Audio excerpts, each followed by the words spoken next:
Hi friends, Sarika recipe मराठीमध्ये तुमचं खूप खूप स्वागत आहे। आज आपण मस्त अशी गावरान पद्धतीने झटपट अशी झणझणीत चविष्ट अशी मस्त मोड आलेल्या मटकीची रस्सा भाजी कशी करायची ते पाहणार आहे। ही आपण मस्त बनवलेली आहे, तुम्हाला बघून कळत असेल। भाजी एकदम छान झालेली आहे, एकदम चटपट कमी साहित्यात तेवढीच चविष्ट अशी भाजी झालेली आहे। एकदा तुम्ही या पद्धतीने करून बघा, तुम्ही एकदा बनवलं तर याच पद्धतीने परत परत बनवाल, एवढी चविष्ट मस्त होते। नक्की करून बघा।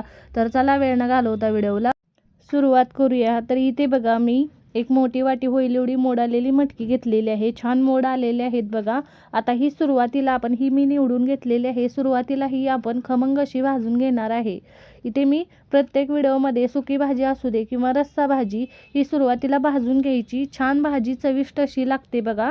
इथे मी सुरुवातीला हलकेसे डाग पडेपर्यंत चांगली खमंग ही मटकी भाजून घेतलेली आहे लोखंडाच्या कढईमध्ये। इथे बघा छान अशी भाजलेली आहे, मी काढून घेते आणि नंतर आपण भाजी बनवणार आहे।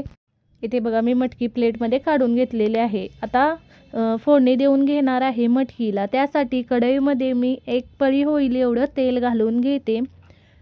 इथे मी तेल घातलेलं आहे। तेल थोडं गरम झाले की त्यामध्ये अर्धा चमचा मोहरी, अर्धा चमचा जिरे घालायचे। तेल बघा चांगलं गरम झालेलं आहे, मी ते जिरे पण घालून घेतलेले आहेत। आता जिरे मोहरी छान फुललेले आहेत। इथे 8 ते 10 कढीपत्त्याची पाने घातलेली आहेत। कढीपत्ता पण 1 मिनिट छान असा परतून घ्यायचा। इथे कढीपत्ता चांगला परतलेला आहे, त्यामध्ये एक मिडियम साईजचा कांदा मी घातलेला आहे, बघू शकताय।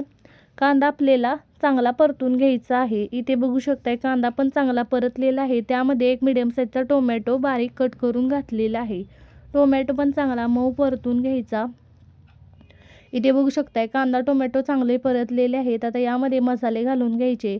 इथे बघू शकताय मी मसाले घालणार आहे, त्यामध्ये मी इथे पाव चमचा हळद घालून घेते।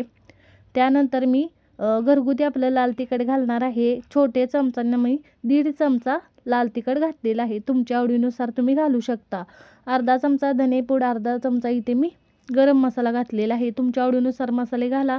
आणि हे मसाले चांगले मिक्स करून परतून घ्यायचे। त्यामध्ये मी फोडणीमध्ये थोडीशी बारीक चिरलेली कोथिंबीर घालते, छान चव लागते बघा भाजीला। हे परतून घेतलेलं आहे। आता यामध्ये भाजलेली मटकी घालून घ्यायची आणि 2 मिनिटं असं मसाल्यांसोबत परतून घ्यायचं।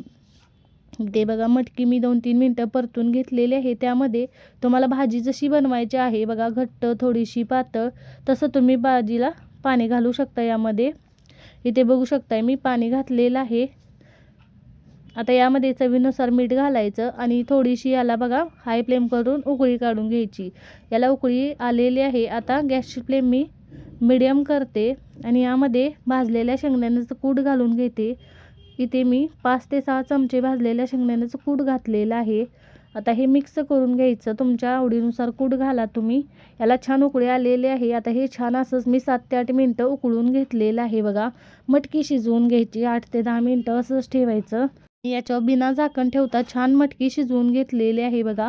मीडियम फ्लेमवर छान अशी मऊसूत शिजली जाते। आपण सुरुवातीला भाजून घेतली होती त्यामुळे पटकन शिजली जाते, चव पण छान लागते।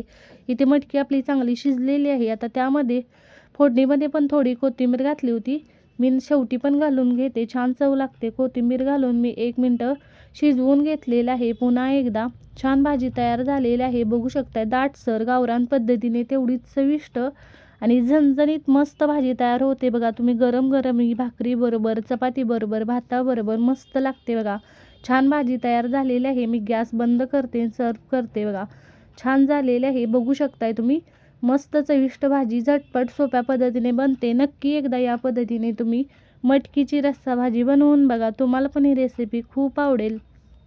तुमची पण भाजी छानच होणार।